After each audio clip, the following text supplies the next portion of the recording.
Welcome back, students. And the students, now the second session and the second lesson of today's topic.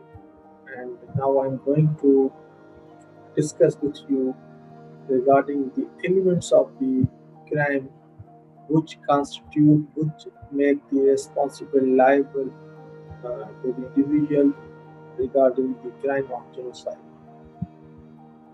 So the elements of the genocide, the crime of genocide is comprised of material elements, which is the same in a general law. General criminal law, we are know what are the elements. Number one, the actus reus and the mental element, and that is the mens rea, which can be divided into the common physical elements. Victim must belong to a particular national, ethnical, racial, or religious group. An additional contextual element with regard to the ICC Statute Article number 6.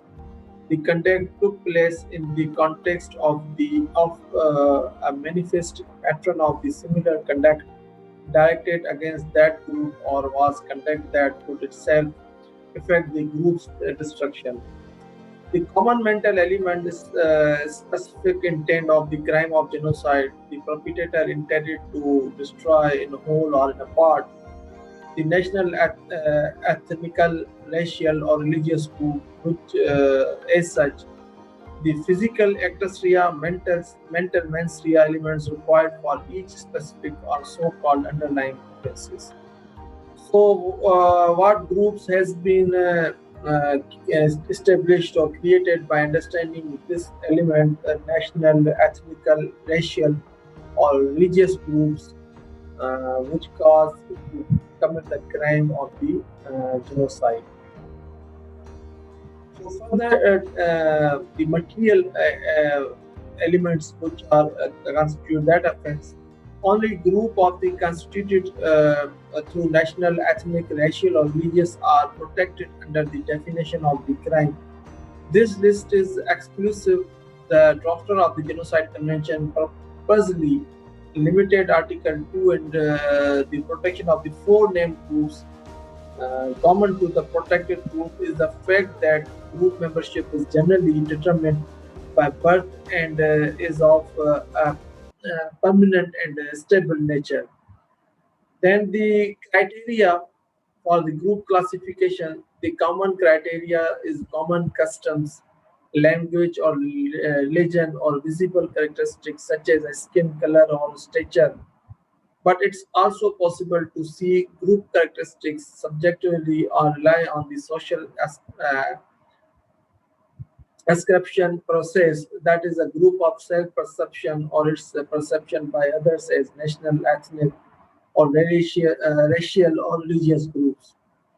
The national groups is it includes a person who has the nationality of that particular state, and other elements can be included like the common language, history, custom, and culture.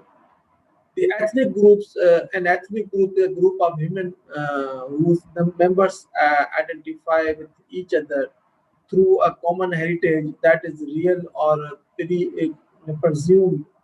Ethnic identity is further marked by the recognition from the others of the group's distinctiveness and recognition of the common culture, linguistic, religious, behavioral traits as indicators of the contrast to other groups.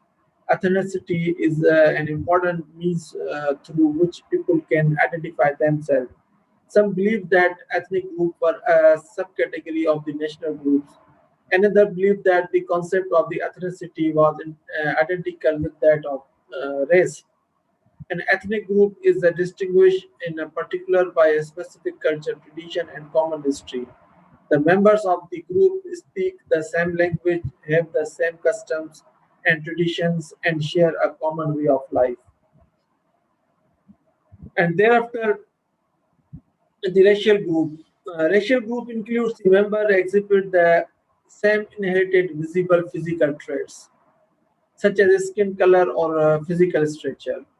So, racial group belongs a lot of ethnic groups. So do not confuse yourself with the ethnicity and racial group because the sounds are similar, but the groups are different. The next one, and that is the religious group. Religion can also be one of very important factor for committing of the genocide. Religious groups such as Hinduism, Islam, Christianity, Sikhism, etc., and so on, have their own religious procedure, belief, and traditions. All groups have different spiritual paradigmic faith and spiritual ideas. So, how that individual act has been ascertained. Genocide includes all the acts which are defined under Article 6 of the ICC Statute. If any person of any group has been attacked or targeted by another group member whose physical integrity or social existence are violated or endangered, even where the definition requires conduct against the group, then conduct said to be done if any single member of the group has been attacked. Conduct under this means causing seriously bodily harm to body or health, um, mutilation and the use of force, beating with rifle butts, and others. It also includes sexual violence. Article 6, Clause B of the ICC requires the perpetrators to have caused serious bodily injury or harm to at least one member of the group. It is not necessary that the injury should be permanent or irreparable. Article 6, Clause C of the statute covers the infliction of the condition of life on a group that are calculated to bring about its physical destruction in a whole or in a part. It includes all such conditions which take towards death, like lack of food, shelter, medicine, clothes, and so on. Others perpetrator must imply these conducts to exterminate the group. Article 6, Clause D of the ICC Statute encompasses the imposition of the measures intended to prevent births within the group, for example, forced birth control, sterilization, prohibition on the marriages, and segregation of the sexes. Article 6, Clause E of the ICC Statute contains provision related to the children, that is, the genocide also includes forcibly transferring children of the group to another group. It could be done with the intent to exterminate that group or destroying the existence of that group. Children adopt anything very fast, and when a child transferred to some other group, then he adopts that group culture, tradition, and for him his own culture, language remains aliens. So, mental element, how you define the mental element of the genocide, which comprise both the requisite intention to commit the underlying prohibited act, such as killing and intent, special genocide. It is special intent to destroy in a whole or in a part a protected group, as such that distinguishes genocide from other crime. For commission of the genocide, mental element should also be there. All the acts which fall under the definition of the genocide according to the Article 6 of the ICC Statute should be carried with the intention and knowledge. Article 30 of the ICC Statute defines mental elements which are mentioned as follows.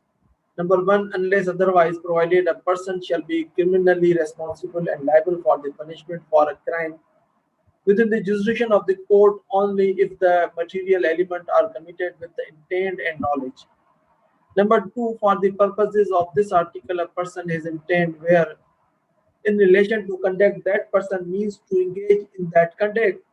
In relation to consequence, that person means to cause that consequence or is aware that it will occur in the ordinary course of events. Number three of the Article 30, for the purposes of this article, knowledge means awareness that circumstances exist or in the consequences will occur in the ordinary course of events. Knowingly shall be construed accordingly. The reference to intent to convention indicates that not only must the offender have the mean to engage in the conduct or to cause its consequences, must also have had specific individual specialties. It indeed appears from the debates during the drafting of the text that the drafters choose the intent to destroy the group as the distinctive element in a genocide and wanted to clearly distinguish the international crime of genocide from the municipal crime of genocide. As a result, if such a specific intent is not established, the crime remains punishable but not a genocide. So, students, finally, the components of the specific intent to commit a genocide. Number one component to destroy. In this sense, to destroy speaks of physical or biological destruction, but the prohibited acts can fall short of causing the deaths of the individuals. The ISTY determined that not providing detention camp inmates with adequate food, sufficient medical care, and subjecting them to poor condition could be a breach of the Article 2, Clause C of the Genocide Convention, namely deliberately inflicting on the group conditions of life calculated to bring about its physical destruction in a whole and a part. Yet, in committing these acts, the special intent of destroying the group in a whole or in a part must be evident. Other form of destruction, such as social assimilation of group into another, or attacks on a cultural characteristics which give a group its own identity, can constitute genocide only if they are related to the physical or biological destruction. An attack on the cultural or sociological characteristic of the human group in order to annihilate, annihilate or these elements which give to the group its own identity distinct from the rest of the community would not be itself fall under the definition of genocide. When the killing of the main of a group has severe procreative implication for the community, potentially consigning it to extinction, this will constitute physical destruction. If the perpetrators were aware of these consequences when they committed the killings, then they will have the requisite intent to destroy. So in this regard, student, the case, the trial chamber in Milokojevic held that the term destroy in the definition of the genocide can encompasses the forcible transfer of the population. And the next part is the in a whole or in a part. This part of the special intent raises the question of how broadly or narrowly the protected group is considered and what constitutes a part of that group. The question, therefore, is how to determine what constitutes the whole or part group. There is a no clear-cut method for the determining what is the whole and how much would constitute a substantial part of this whole. The whole can be interpreted as a population of a village, a state, or region, or all of the global community. Generally, the relevance of this consideration increases in a proportion to the perpetrator's position in the hierarchy of authority. The more limited his or her sphere of the control, the more limited the geographical area or total population that the more limited his or her sphere of the control, the more limited the geographical area or total population that may be included in determining the appropriate threshold of a scale.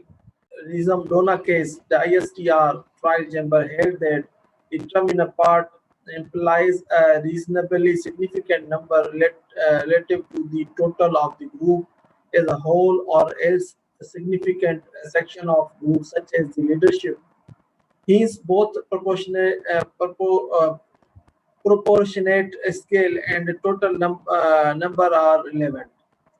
The complication of the discerning the whole and a substantial part of the targeted group is highlighted in the Karstic case. Both the trial and appeal chamber in the case concluded that the relevant group was the group of Bosnian Muslims and that the Bosnian Muslim of the Srebrenica or the Bosnian Muslim of the Eastern Bosnia constitute a part of the protected group. The appeal chamber confirms this paragraph in the Article 4 of the Genocide referring that case. Last component is the as such.